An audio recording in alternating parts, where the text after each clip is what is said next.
Hello everybody, welcome to another video here at the Learn and Discover pages of 𝗵𝗲𝗲𝗲𝗀. My name is Gabe Cook, I'm the ciderologist, and I've got a very special guest with me today because today is all about cider and cheese. I like to eat cheese, but I'm definitely not a cheese expert. This is why we brought Mr. Dominic Pulsford of 𝗖𝗶𝗱𝗲𝗍 in Bristol. Dom, welcome. Thank you for welcoming me into your fantastic shop here. I am very happy to welcome you here, and it's great to be involved, and I can't wait to, chat some cheese and talk some cider. Absolutely. Now, here at 𝗖𝗶𝗱𝗲𝗍𝗍, you're a cheesemonger, but you've also got some fantastic natural wines, as you can see behind us. There's a fridge of some fantastic beers, but you also have one of the sort of the best ranges, I think, of ciders available anywhere in the country. Why does the idea of cider and cheese call upon something for you? I think it's because, where we're based in Bristol, especially, we've got some of the best cheese styles in the world, and also the best cider styles in the world. So putting those together just seems the most natural thing. Bit of a no-brainer, really. Pretty much. And it's fair to say that beyond, the sort of the bucolic image of a lovely traditional West Country cider with a giant block of cheddar the size of my head going together, that's something that may be understood by drinkers. But there's nothing wrong with that. And there is nothing wrong with that at all.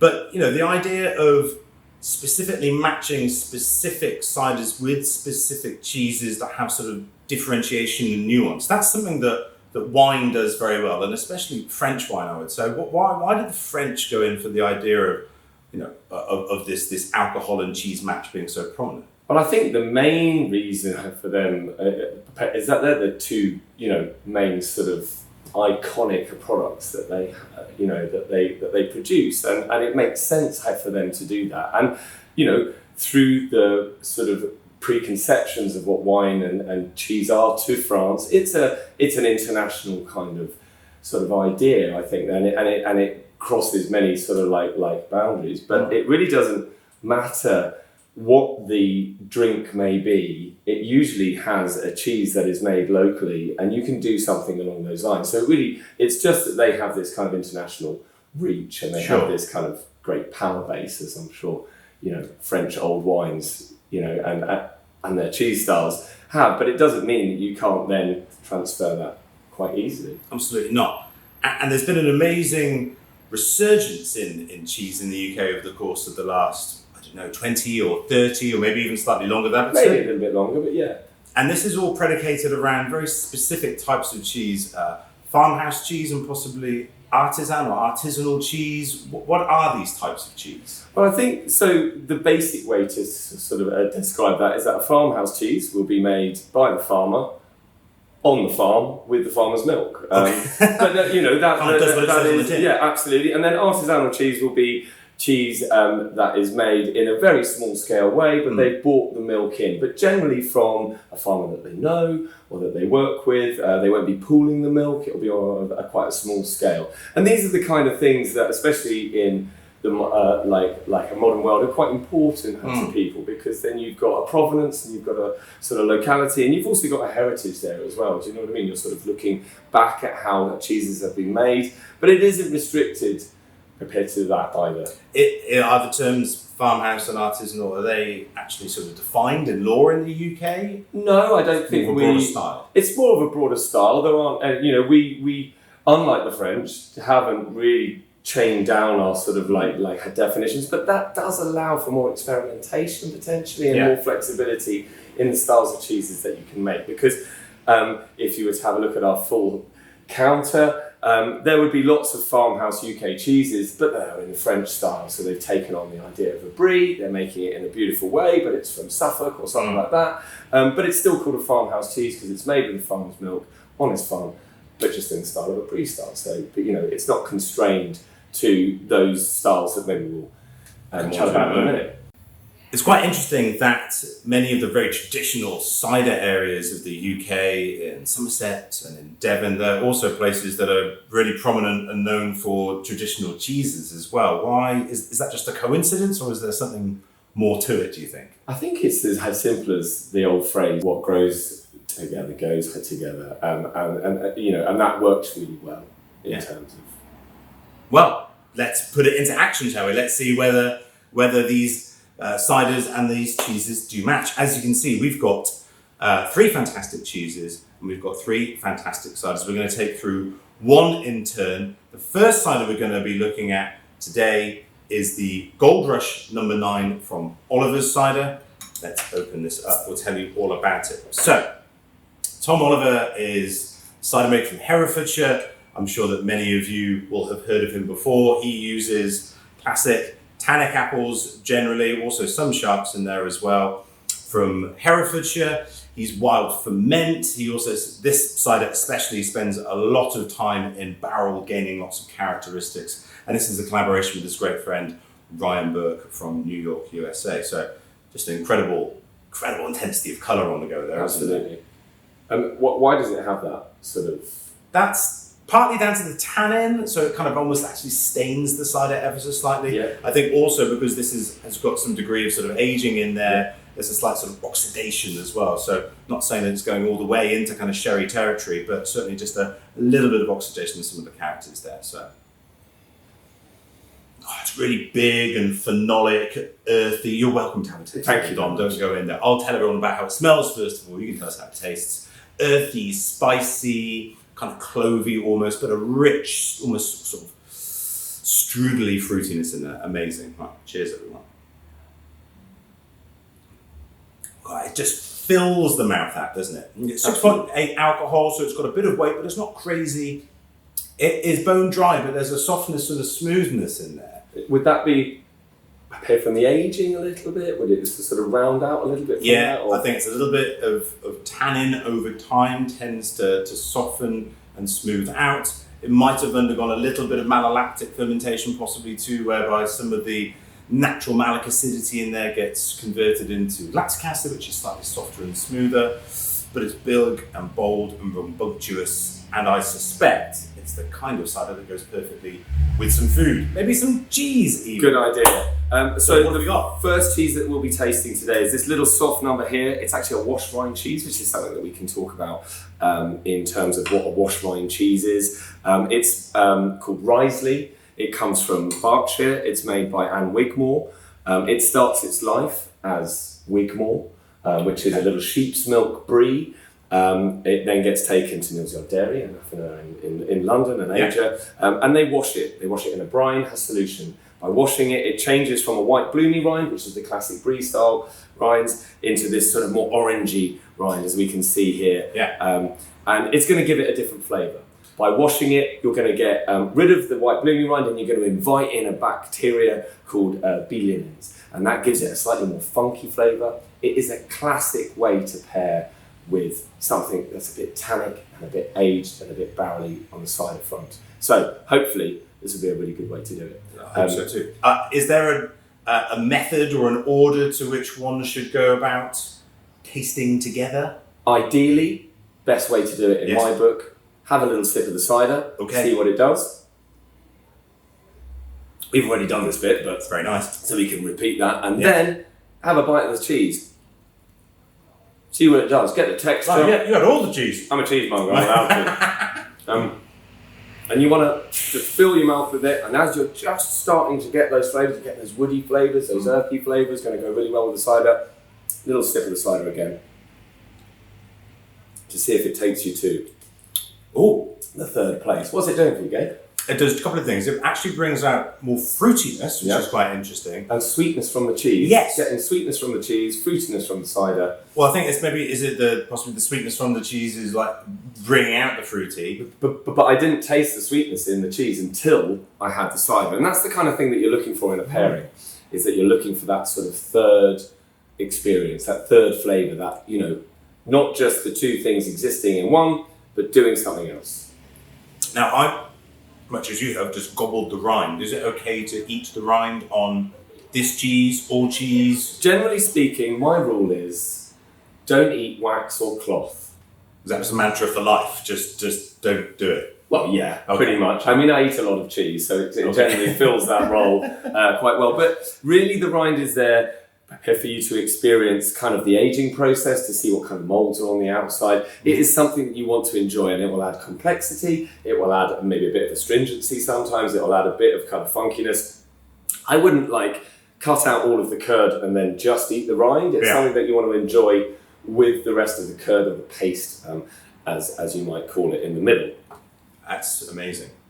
That what a great place to start. The final thing about the rind wash is, of course, that there are some products which are rind washed in cider and perry. In fact, Mr. Oliver has just teamed up with what was the name of the cheesemaker?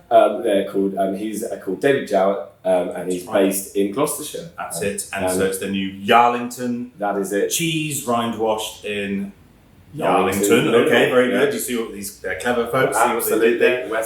You might also know Stinking Bishop as well, a very famous rind-washed cheese made in a very special little village in Gloucestershire. It's called Dimmock, it's where I'm from. It's very nice. And any opportunity to leave that one in, it will. And it's rind-washed in perry, and there's a variety which in Dimmock is called Stinking Bishop, elsewhere it'd be known as Moorcroft or Malvern Hills. And so that's what helps to give that intense. It will give a more sort of unctuousness and sort of extra punch and bounce. Certainly.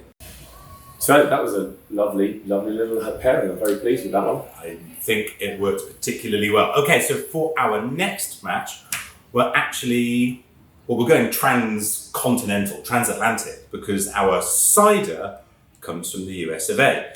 This is Eden Dry Sparkling Cider Brut Nature.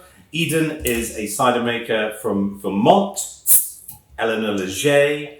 Absolutely fantastic cider maker. I would say one of my top 10 USA cider makers, maybe top 10 global cider makers. Just absolutely sensational. And if you weren't aware, there is an amazing cider thing happening in the USA. There always was a cider heritage for the last, since Europeans really went over to the USA, apples have been grown and cider has been made. It was the original fermentation of the Europeans. There's over 1,000 cider makers. It's a very, very exciting time, but most people in the UK don't get the opportunity to be aware of that because there aren't so many USA ciders available in the UK. This is one of the exceptions, and it just so happens to be one of the best. Eden ciders from Vermont, so very close to the Canadian border. And the type of ciders that they're making are not with the tannic apples of the western counties of the UK.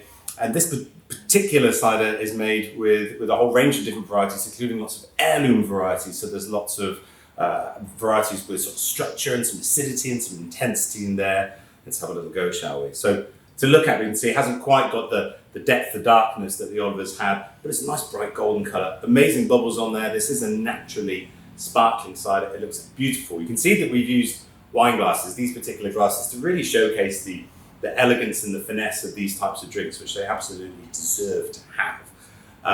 What do we get on the nose? Let's have a go. Oh, it's fresh, citrusy, it's quite herbaceous, as well as some herby characters in there. Fruity, quite floral. Yum, I think. So it tastes. Absolutely. Cheers, man. Cheers. What's that?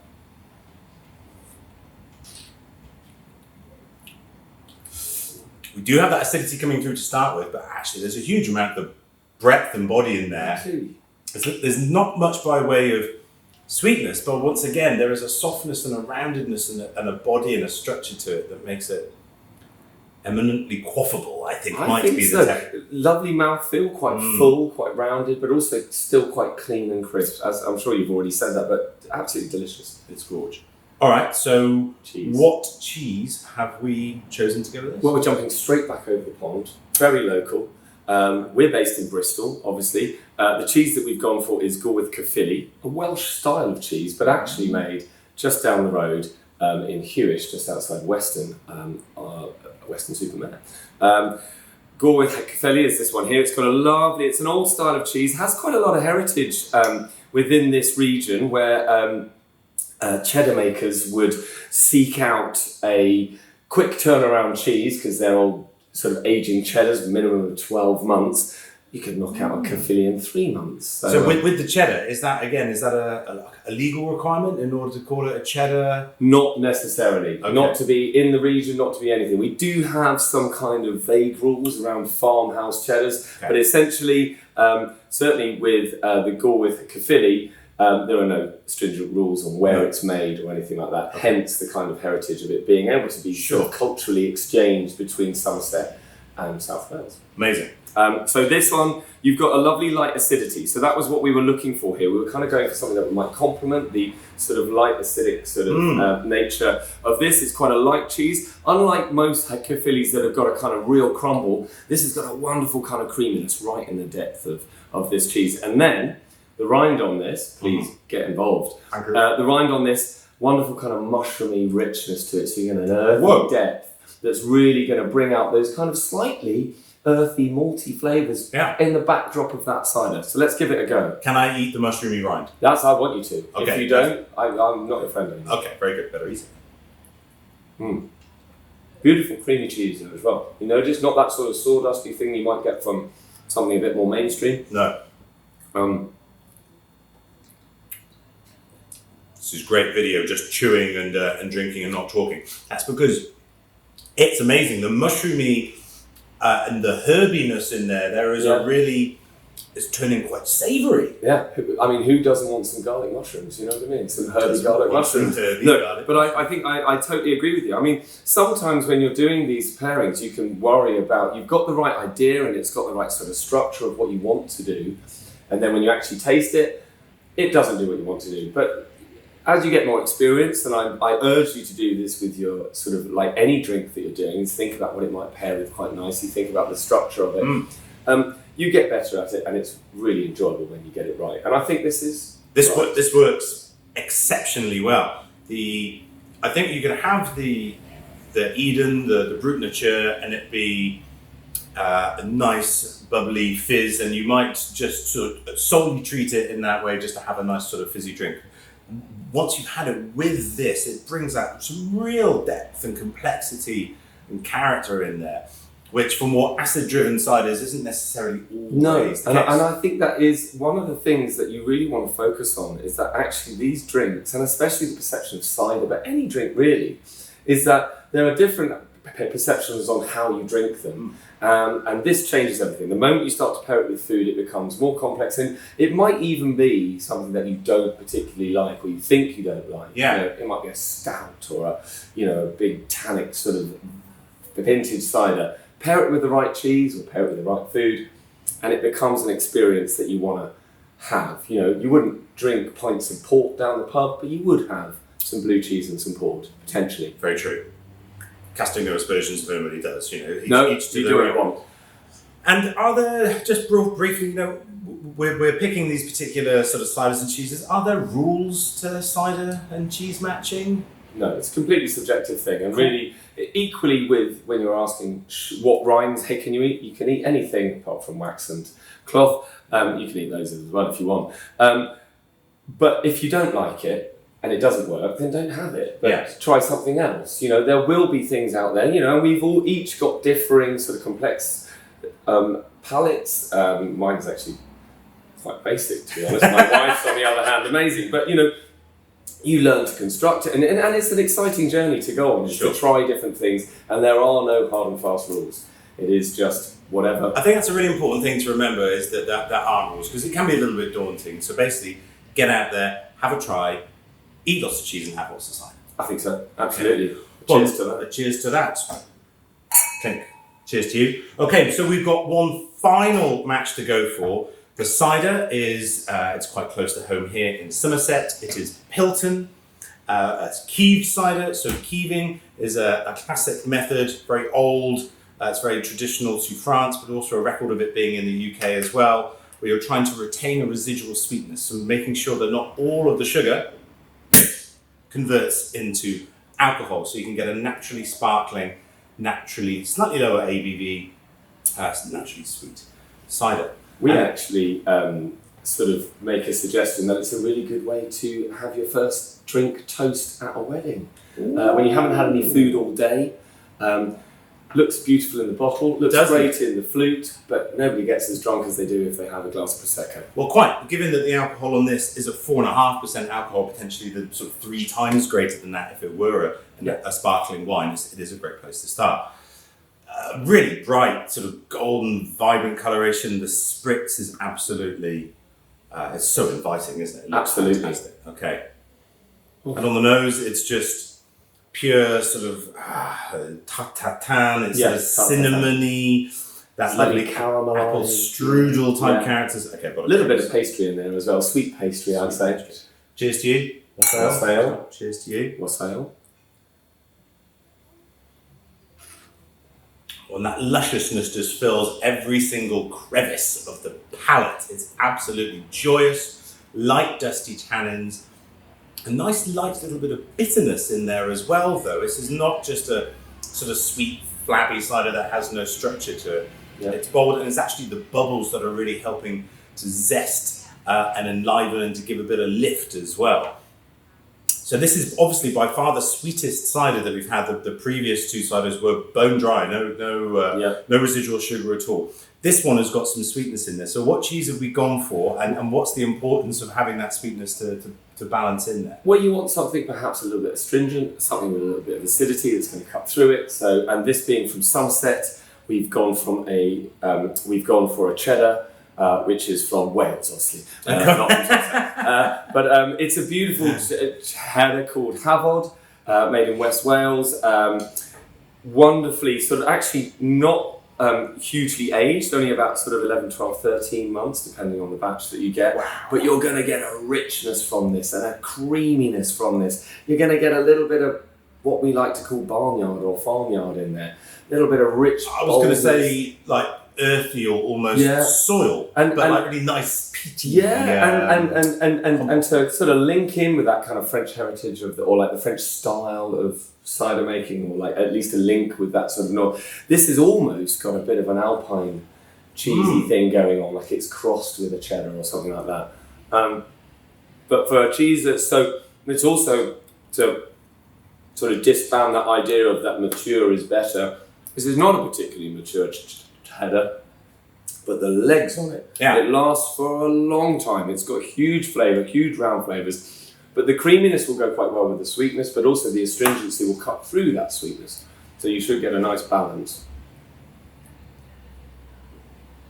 I think that's also, this is kind of ending in the way that you suggested that we'd start with a big, bold, block of cheddar and but actually they're more refined than what you're suggesting there. Slightly sort of pared down versions of that sort of, but more complex. They're kind of, you've got more layers to it. Each thing has got the different things happening. It's almost like a tropical fruitiness coming out of this now, sort of absolutely pineapples and mango. You're right about the 𝗶𝗱𝗲𝗏 in that it isn't just the biggest punch and intensity in the face, but again, much like the cider does, it fills all of the mouth, and I can still taste it now.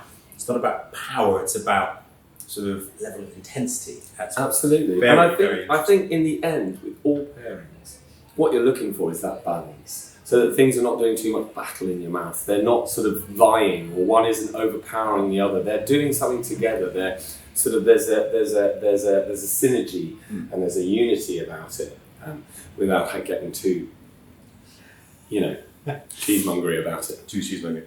Once you've had that first drink at the wedding, yes, beautiful, sort of refreshing, not too drunk. Why not have a little bit of cheese? So this cheese would work really well. It's a new thing now. Wedding towers. I mean, it's a big, it's a big thing for us right now, and it's great. Not everyone wants some cake, and you can pair cheese much easier than you can cake. I would say that is a fair this is not a cake podcast. So. No, it's not. But again, so it's showing real versatility, completely different cheese, completely different ciders, different parameters and profiles, but there are some sort of touch points where they just blend and work together. I think that's it. It's magic. That kind of just making sure that they're sort of working together rather than against each other. And I think that works across the board, and you'll know when it doesn't work. Are there any ciders and cheeses that you wouldn't match together? That's a really difficult one to say if there's anything I would just pick out and say absolutely no, because, again, it's subjective. You might sort of suggest that a blue might be too dominant for some things, but then there are different kinds of blues. You sort of generalize it in that way. And I think it's really about trying, tasting, enjoying the experience her trying it. So I would steer away from trying to, you know, block off anything and just and give it a go. And you'll know when it doesn't work because you won't like it. Because you won't do it again. Yeah. But this is really encouraging, Dom, because myself included, it can be a challenge of how to approach the matching process. But I love the fact of just playing and experimenting. And I suppose different people will find benefit and opportunity in different matches for other people. There'll be different things that you'll hone in on something that works. Well, I think this is why, you know, it can be quite tough, you know, at home to be able to do this in the kind of range that we do it in, because one, you might only like one style of cider, and that's fair enough. You don't want to get a load of cider that you're not going to drink or something like that, or a load of... so you pick the one you want, and that kind of restricts you potentially. So that's where something like a tasting event is a really good way to access sort of these different flavours, because then somebody's showing you how the different things, and it gives you a little bit of that kind of confidence to go out and do it yourself. And I think one of the things that we always really love is trying to make things as accessible as possible. Sure. So, you know, ask your cheesemonger to give you a taste of things. And if you're really lucky, they might even have some cider open. One would hope so too. But here we go. I think, you know, what we have seen is that there is a range and a quality of cider, of the way that it looks, the way that it tastes and presents itself, that's starting to gain the reverence and the appreciation that it can be consumed at the times and the occasions of wines. Not that cider is wine, cider is cider, but it has these quality credentials, it has these opportunities to be respected and revered in the same way as wine, our sort of indigenous fruit fermentation, and that you can choose something a little bit different compared to, admittedly, potentially a very nice wine, but why not give cider a go? You might be pleasantly surprised at just how good a match we possibly will get. Amazing. Dom, thank you so much for inviting us into 𝗶𝗱𝗲𝗲𝗍 today to try some fantastic ciders, amazing cheeses, fantastic knowledge and company. Thank you very much. It's been an absolute joy, and you know, I think it's just about, you want to get out there and get tasting and drinking more cider. Thank you for watching. We will see you next time. Cheers.